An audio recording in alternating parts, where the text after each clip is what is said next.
Technique ক্লাসে সকলকে স্বাগত। আজকের আমার আলোচ্য বিষয় 2026 সালের অষ্টম শ্রেণীর দ্বিতীয় পর্যায়ক্রমিক মূল্যায়নের ইতিহাসের সেট ওয়ানের প্রশ্ন এবং তার উত্তর। তোমার দ্বিতীয় পর্যায়ক্রমিক মূল্যায়নে পূর্ণমান থাকবে 50, সময় হবে তোমরা 1 ঘন্টা 30 মিনিট। তোমাদের এর আগে দ্বিতীয় পর্যায়ক্রমিক মূল্যায়নের বাংলা এবং ভূগোলের প্রশ্ন এবং তার উত্তর করিয়েছি। তোমরা যারা যারা দেখোনি তাই জন্য লিঙ্ক ডিসক্রিপশন বক্সে আছে, তোমরা সেখানে দেখে নিতে পারো। তোমাদের এই প্রশ্নোত্তর পর্ব শুরু করে বলে রাখি, তোমরা যারা চ্যানেল নতুন আছো তারা অবশ্যই চ্যানেলটি সাবস্ক্রাইব করে দিও এবং পাশের বেল আইকনটি প্রেস করে দিও। তাহলে আমরা চলে আসছি প্রশ্নোত্তর পর্বে। তোমাদের নাম্বার ডিভিশনটা কীভাবে হয়েছে, তোমাদের প্রথমে এই দ্বিতীয় পর্যায়ক্রমিক মূল্যায়নের চ্যাপ্টারটা রয়েছে ঔপনিবেশিক অর্থনৈতিক চরিত্র। এখান থেকে তোমাদের দুটো এমসিকিউ, দুটো 1 নম্বর প্রশ্ন, দুটো 2 নম্বর প্রশ্ন, দুটো 3 নম্বর প্রশ্ন এবং দুটো 5 নম্বর প্রশ্ন থাকছে। ঔপনিবেশিক শাসনের প্রতিক্রিয়া, এখান থেকে 4টে এমসিকিউ, 4টে 1 নম্বর প্রশ্ন, দুটো 2 নম্বর প্রশ্ন, দুটো 3 নম্বর প্রশ্ন এবং দুটো 5 নম্বর প্রশ্ন থাকবে। জাতীয়তাবাদের প্রাথমিক বিকাশ, এখান থেকে তোমাদের 4টে এমসিকিউ, 4টে 1 নম্বর প্রশ্ন, দুটো 2 নম্বর প্রশ্ন, দুটো 3 নম্বর প্রশ্ন এবং দুটো 5 নম্বর প্রশ্ন থাকবে। তাহলে তোমার যেটা দেখা গেল, 10টা তোমাদের এমসিকিউ থাকছে, 10টা 1 নম্বর প্রশ্ন থাকছে, 6টা 2 নম্বর প্রশ্ন, 6টা 3 নম্বর প্রশ্ন এবং 6টা 5 নম্বর প্রশ্ন। তার মধ্যে 10টা এমসিকিউর মধ্যে 10টাই করতে হবে, 10টা 1 নম্বরের মধ্যে 10টাই করতে হবে, 6টা 2 নম্বর প্রশ্নের মধ্যে 4টা প্রশ্নের উত্তর দিতে হবে এবং 6টা 3 নম্বর প্রশ্নের মধ্যে 4টা প্রশ্নের উত্তর দিতে হবে এবং 6টা 5 নম্বর প্রশ্নের মধ্যে দুটো প্রশ্নের উত্তর দিতে হবে। এভাবে মোট তোমাদের 50 নম্বরের নাম্বার প্রয়োজন হবে।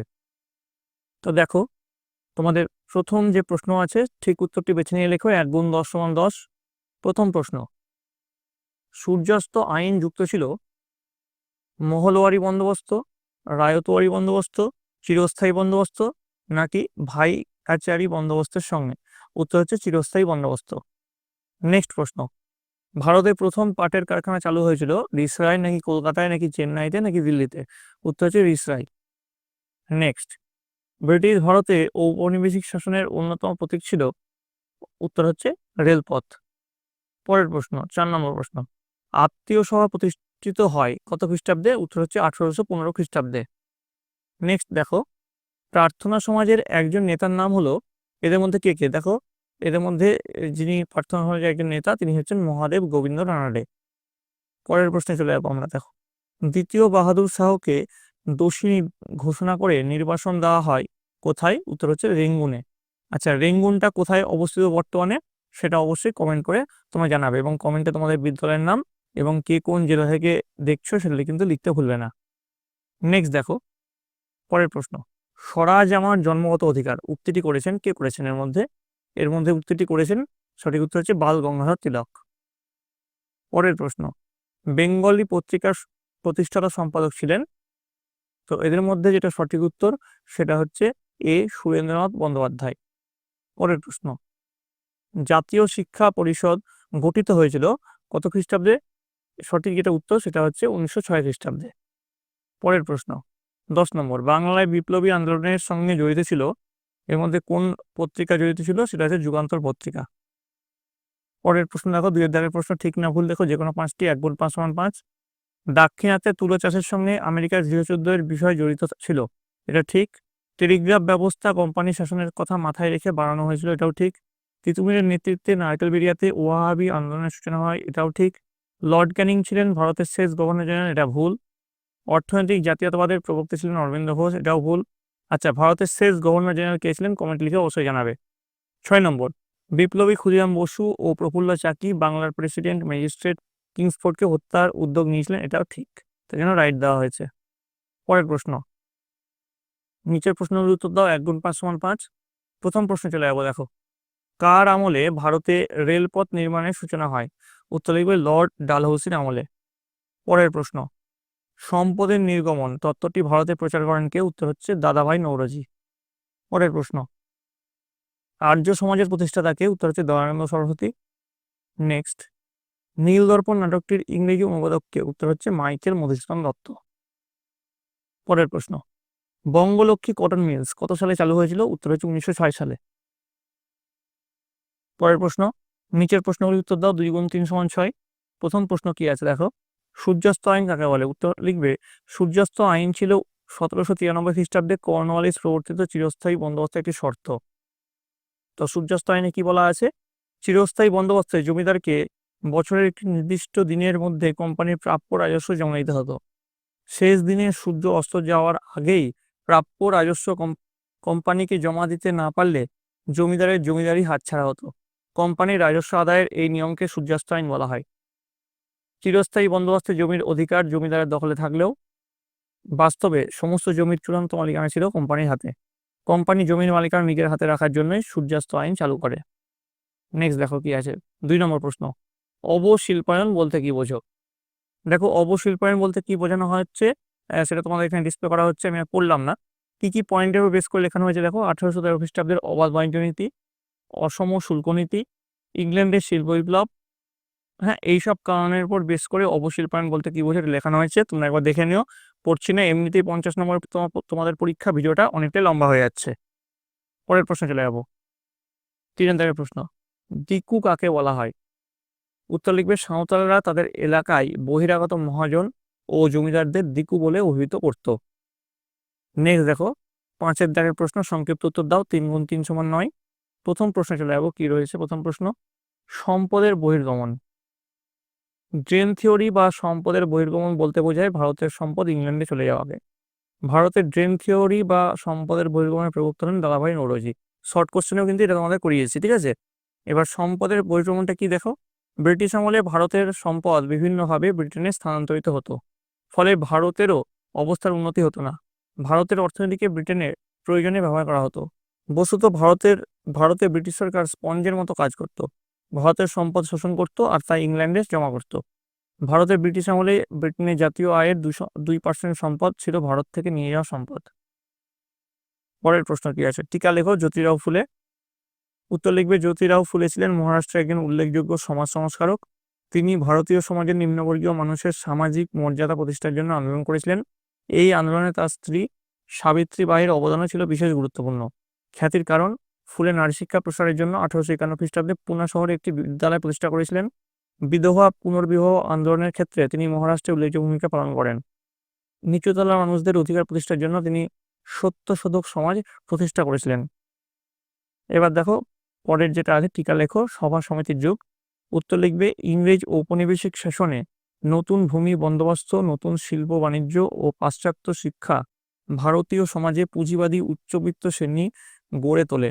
তারা শ্রেণী স্বার্থ রক্ষার জন্য বিভিন্ন সভা সমিতি প্রতিষ্ঠায় উদ্যোগী হয়েছিলেন। সভা সমিতি সমূহ, 1836 খ্রিস্টাব্দে বঙ্গভাষা প্রকাশিকা সভা প্রতিষ্ঠার মধ্যে দিয়ে সূচনা এবং 1885 খ্রিস্টাব্দে জাতীয় কংগ্রেস প্রতিষ্ঠার মধ্যে দিয়ে সভা সমিতির যুগ শেষ হয়।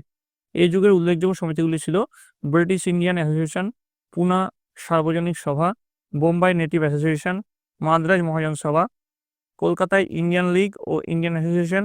তারপর প্রতিষ্ঠিত হয় ভারতীয় জাতীয় কংগ্রেস। ভারতের প্রত্যেকটি প্রেসিডেন্সি শহর ও অন্যান্য শহরে এই সময়ে অর্থাৎ 1857 থেকে 1885 খ্রিস্টাব্দের মধ্যে বহু রাজনৈতিক প্রতিষ্ঠান গড়ে তোলার ফলে অধ্যাপক অনিল শীল এই সময়কালকে সভা সমিতির যুগ বলে অভিহিত করেছেন। পরের প্রশ্ন দেখো কি আছে, নিচের প্রশ্নগুলি উত্তর দাও, 5 × 3 = 15। প্রথম প্রশ্নে চলে যাব। প্রথম প্রশ্ন রয়েছে, সতীদাহ বিরোধী আন্দোলনে রামমোহন রায় ও বিধবা প্রবর্তনে বিদ্যাসাগরের অবদান লেখো।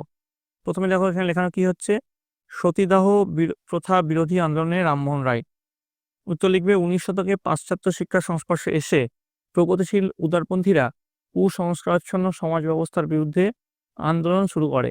এই সময়ের উল্লেখযোগ্য সমাজ সংস্করণ হলেন রাজা রামমোহন রায়। তিনি ভারতীয় সমাজের সতীদাহ প্রথার বিরুদ্ধে আন্দোলন করেন।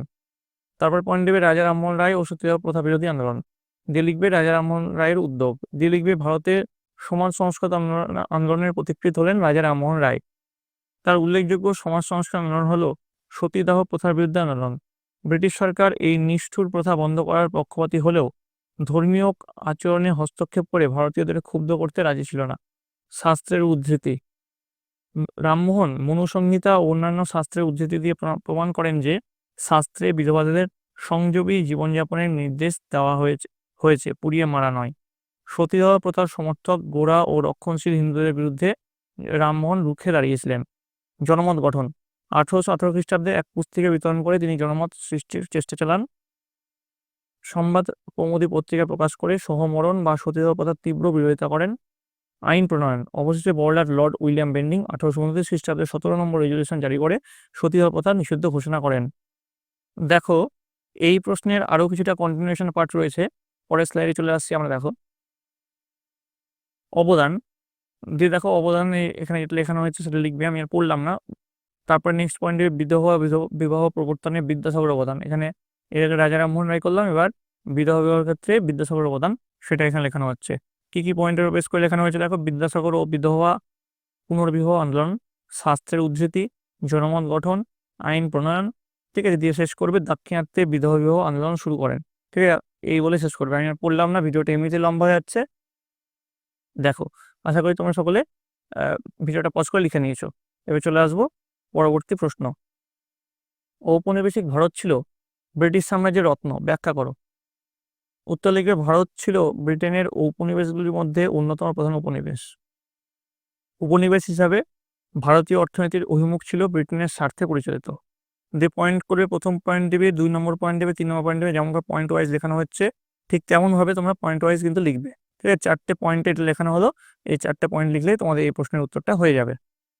নেক্সট দেখো কি আছে। জাতীয় কংগ্রেস প্রতিষ্ঠার ক্ষেত্রে হিউমের ভূমিকা লেখো। তো দেখো, হিউমের ভূমিকা এখানে লেখানো হচ্ছে, হিউমের ভূমিকা পয়েন্ট করা হয়েছে, দিয়ে তোমাদের এখানে যেমন করে লেখানো হয়েছে ঠিক তেমনভাবে তোমরা এই প্রশ্নের উত্তরটা সুন্দর করে লিখে নেবে। ঠিক আছে, আমি পড়লাম না, চলে আসছি পরবর্তী প্রশ্নে। অথবা স্বদেশী ও বয়কট আন্দোলন সম্পর্কে যা যেন লেখো। দেখো, প্রথমে স্বদেশী আন্দোলন সম্বন্ধে এখানে লেখানো হচ্ছে। ঠিক আছে, স্বদেশী হলো বয়কট আন্দোলনের পরিপূরক, এইভাবে এটা লেখা শুরু করবে। তারপরে যেমন তোমাদের এখানে পয়েন্ট ওয়াইজ লেখানো হচ্ছে ঠিক তেমনিভাবে পয়েন্ট ওয়াইজ লিখবে। নেক্সট পয়েন্ট দিবে আন্দোলনের উদ্দেশ্য, তারপরে তোমরা পয়েন্ট দিবে শিল্প, তারপরে শিক্ষা, অ্যান্টি সার্কুলার সোসাইটি, স্বদেশী শিক্ষা প্রতিষ্ঠান। এইরকম পয়েন্টের বেস করে এই স্বদেশী আন্দোলনটা তোমরা লিখবে। আশা করি তোমরা ভিডিওটা পজ করে সকলে লিখে নিয়েছো। এবার চলে আসবো পরবর্তী যে বয়কট আন্দোলন তার সম্বন্ধে। দেখো দেখো বয়কট আন্দোলন সম্বন্ধে কি কি লিখবে দেখো, ভিডিওটা ফাস্ট ফরওয়ার্ড করলাম। 16ই অক্টোবরে ভারতের যে প্রতিক্রিয়া, প্রথম পয়েন্ট করবে, তারপর হচ্ছে হরতাল ও রাখি বন্ধন, তারপরে পয়েন্ট করবে বয়কট আন্দোলন, বয়কট আন্দোলনের বিস্তার। দেখো প্রথমে 1, 2, 3, 4, 5 5টা পয়েন্টে বিস্তার লেখানো হয়েছে, দিয়ে তোমরা এইভাবে শেষ করবে। আসলে বয়কট বা বিদেশি দ্রব্য বর্জনের মধ্যে দিয়ে ভারতীয় নেতৃত্ববৃন্দ ইংল্যান্ডের শিল্পগোষ্ঠীর কাছে লর্ড কার্জনের কাজের প্রতিবাদ জানাতে চেয়েছিলেন। তাদের আশা ছিল ইংল্যান্ডের শিল্পগোষ্ঠীর চাপে ব্রিটিশ পার্লামেন্ট বয়কটের সিদ্ধান্ত পুনর্বিবেচনা করবে। ঠিক আছে, এটা লিখলেই কিন্তু তোমাদের হয়ে যাবে। তো এই ছিল তোমাদের অষ্টম শ্রেণীর দ্বিতীয় পর্যায়ক্রমিক মূল্যায়নের ইতিহাসের হলিস্টিক প্যাটার্নোলজি প্রশ্ন এবং তার উত্তর। তোমাদের যদি এই ভিডিওটা ভালো লেগে থাকে অবশ্যই লাইক করবে, বন্ধুদের কাছে অনেক অনেক শেয়ার করবে। আর এর পরবর্তীতে তোমরা কোন সাবজেক্টের প্রশ্ন উত্তর চাও সেটা কিন্তু কমেন্ট লিখে জানাবে। কমেন্টে তোমাদের বিদ্যালয়ের নাম এবং কে কোন জায়গা থেকে দেখছো সেটা কিন্তু লিখতে ভুলবে না। আর তোমরা যদি রায় মার্টিনের কোন স্কুলের প্রশ্ন উত্তর চাও সেটাও কিন্তু লিখে পাঠাবে। আর এই প্রশ্নই যে তোমাদের পরীক্ষায় হুবহু আসবে তার কোনো মানে নেই, এরকম টাইপের প্রশ্ন আসবে। তোমরা আগে তোমার বইটা পড়ো, তারপরে এই প্রশ্নটা প্র্যাকটিস করবে। আর আমি তোমাদের জন্য তোমাদের যে চ্যাপ্টারটা রয়েছে, 3টে চ্যাপ্টার রয়েছে, সেই 3টে চ্যাপ্টারের ইন্ডিভিজুয়াল কোশ্চেন অ্যান্সার আমি তোমাদের জন্য নিয়ে আসবো। সেটা দেখার জন্য তোমাদের সকলকে এই চ্যানেলের সঙ্গে যুক্ত থাকতে হবে। তোমাদের সকলে ভালো করে পড়াশোনা করো, তোমরা সকলে ভালো থাকো, তোমরা সকলে সুস্থ থাকো।